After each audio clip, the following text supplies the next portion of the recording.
One evening, before I'd even taken off my coat, my phone buzzed. It was a text from my adult daughter sent from upstairs, inside the same house I was standing in. 4 words, "Don't mention the weekend." No explanation needed. I knew exactly what it meant, and I knew exactly what to do. And here's what should have terrified me but didn't. This was normal. This was Tuesday. My family had developed its own intelligence network, its own coded language, its own early warning system, all built around one person's moods. Nobody designed it, nobody voted on it, but we all served in it. Tonight I want to show you how a family becomes that, and why nobody inside it ever notices it happening. Welcome to Entangled in Chaos. Understand the chaos, break the pattern. Let me take you inside one ordinary evening. Not a dramatic one, not the worst one. An ordinary one, because ordinary is where this pattern lives. It was a Thursday. I pulled into the driveway a little after 6, and I did what I always did. I sat for a moment and read the house. The kitchen light was on, that was neutral. The bedroom light was on too, that was less neutral. When my wife retreated to the bedroom before dinner, it usually meant the day had gone badly somewhere: work, a phone call, an errand, something, and the evening would be shaped by whatever that something was. Before I'd even taken my keys out of the ignition, my phone buzzed, a text from my daughter. She was 24 at the time, living at home while she saved money. The text said 4 words. "Don't mention the weekend." No context, no explanation. I didn't need one. We'd planned a small trip to see my brother that weekend, and apparently the plan had become dangerous territory sometime during the day. I didn't know why. It didn't matter why. The warning had been issued, and the warning would be obeyed. I want you to notice something about that text, because I didn't notice it for years. My daughter was inside the house. She could have walked downstairs and talked to me when I came in. Instead, she sent an encrypted transmission from upstairs because certain information couldn't be spoken out loud in our house. It had to move through back channels. We had back channels in a family. I walked in, I hung up my coat quietly. Not normally, quietly. There's a difference, and my body knew the difference even though my mind had never once examined it. I moved through my own house the way you move through a hospital ward. My wife came out of the bedroom around 6:30, and here is the moment that everyone who has lived this will recognize: the read. 3 seconds, that's all it took. The set of her jaw, the pace of her footsteps, whether she looked at me or past me, whether the cabinet doors closed or shut. In 3 seconds, I had a forecast for the entire evening, and my daughter, appearing at the bottom of the stairs, had run the exact same scan and reached the exact same conclusion.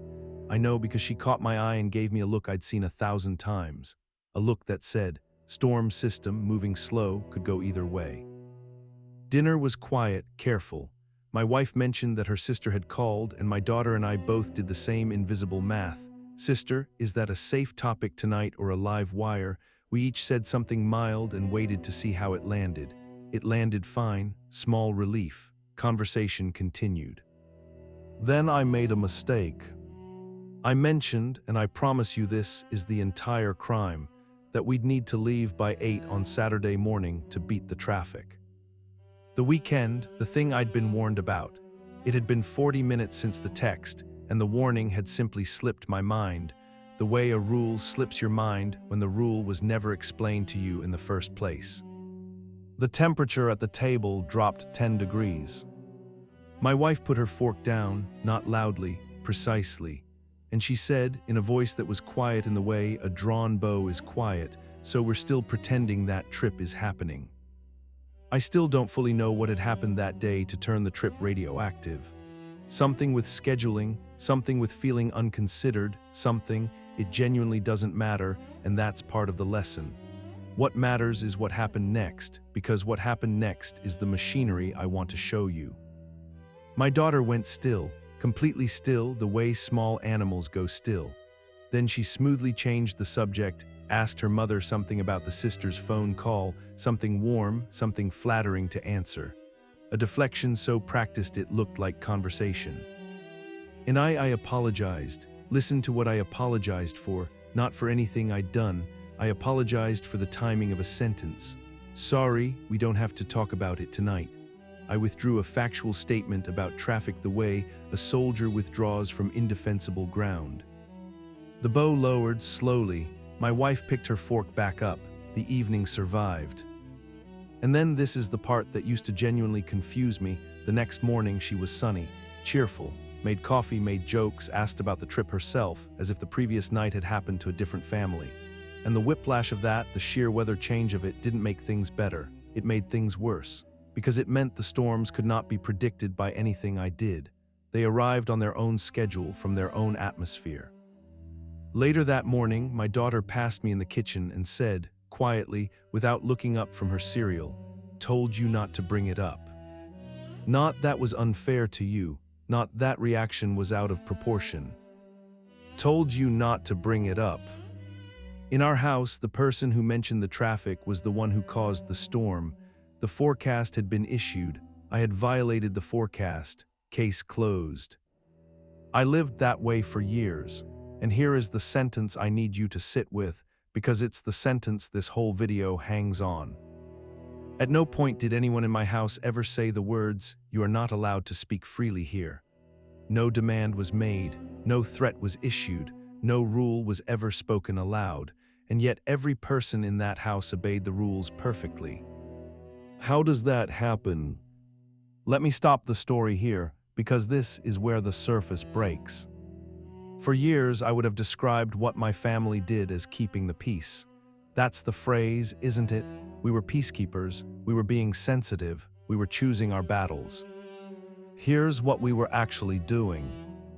We were engaging in fear-based compliance, modifying our speech, our behavior, our plans, and eventually our thoughts to prevent another person's emotional reaction. The clinical shorthand for the environment we lived in is emotional unpredictability, and the response it trains into everyone nearby is called hypervigilance, a nervous system permanently assigned to threat detection duty. That's what I was doing in the driveway. That's what the 3-second read at the kitchen doorway was. That's what my daughter's coded text was. We weren't a family having dinner. We were a monitoring station with place settings. And here's the reveal inside the reveal, the part that took me longest to accept. Nobody was holding us hostage on purpose. There was no villain twirling a mustache. My wife never sat down and designed this system. She didn't have to. The system built itself. To understand how, you need 3 pieces of psychology. I'll keep every one of them in plain English. Piece 1, volatility gets rewarded. Think about what happened at that dinner table from a learning standpoint. A mood escalated, and in response, 3 things occurred within 60 seconds. The topic was withdrawn, an apology was issued, and the conversation was redirected to something pleasant. The storm produced results, immediately, reliably. Psychologists call this operant conditioning, but you don't need the term. You just need to see the transaction. Every time a family appeases a rising mood, the rising mood works. Nobody intends to teach that lesson, but the lesson gets taught at every single dinner, every single evening for years. The environment trains everyone in it, including the volatile person, whose escalation keeps getting quietly reinforced. Piece 2, unpredictability, is more powerful than punishment. Here's something that sounds backwards, but is one of the most reliable findings about how nervous systems learn. Inconsistent outcomes grip us harder than consistent ones. It's the slot machine principle. If a machine paid out every time, or never, you'd stop paying attention. It's the not knowing that keeps you pulling the lever, alert, scanning. Now apply that to a home. If someone were harsh every single day, the family would eventually see it plainly and respond to it plainly. But that's not what volatile homes are like. Volatile homes have good days, warm mornings, real laughter, the sunny breakfast after the frozen dinner. And that intermittency is precisely what keeps everyone scanning. Because if you can never predict which version of the person is coming through the door, the only rational strategy your nervous system can find is to monitor constantly. That's why the good days didn't relax me, they armed me. Every good day carried the same fine print, for now. Piece 3, the family reorganizes around the volatility. Family systems research describes households as something like a mobile hanging over a crib. touch one piece and every other piece moves to rebalance. When one member's emotions become the most powerful force in the house, the entire system quietly reorganizes to stabilize that force. Roles get assigned that nobody applied for. My daughter became the early warning system and the deflector. I became the apologizer, the withdrawer of dangerous sentences. And the household developed what these researchers call homeostasis, a stable pattern that maintains itself, because every member's coping behavior locks every other member's coping behavior in place. My daughter's warning texts made my compliance easier. My compliance made her deflections more effective. Our combined management made the storms shorter, which made the management feel like it was working, which guaranteed we would keep doing it forever. That's why I say the home becomes a hostage situation without anyone noticing. There's no ransom note. There's no single day when it starts. There is only a slow, silent transfer of power, accommodation by accommodation, until one person's nervous system is functioning as the thermostat for an entire household, and everyone else has become staff.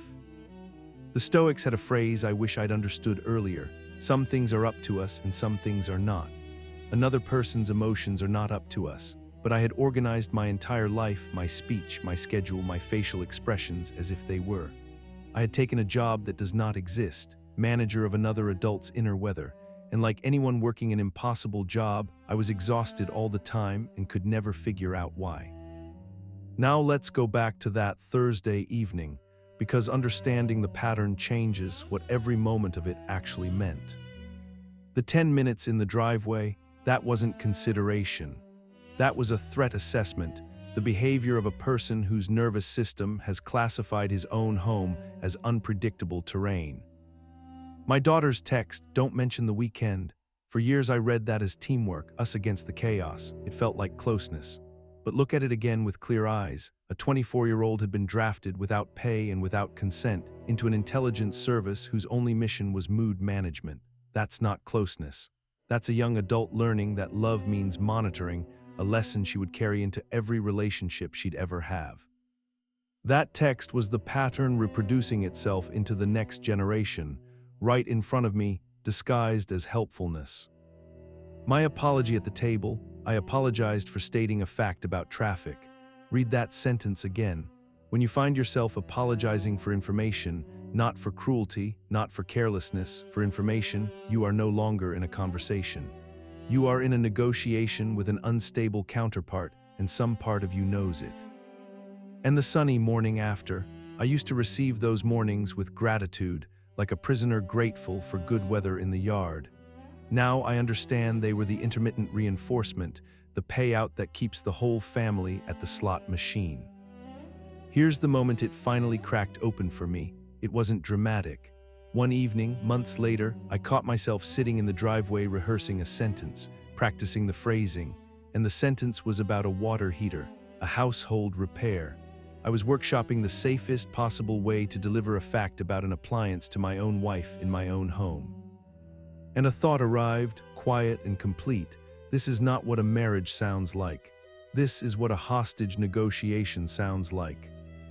I want to be careful here, because this channel does not diagnose people, and I'm not going to diagnose my wife. I don't know everything that built her weather system, though I know enough about her early life to know that nobody develops storms like that in a calm climate.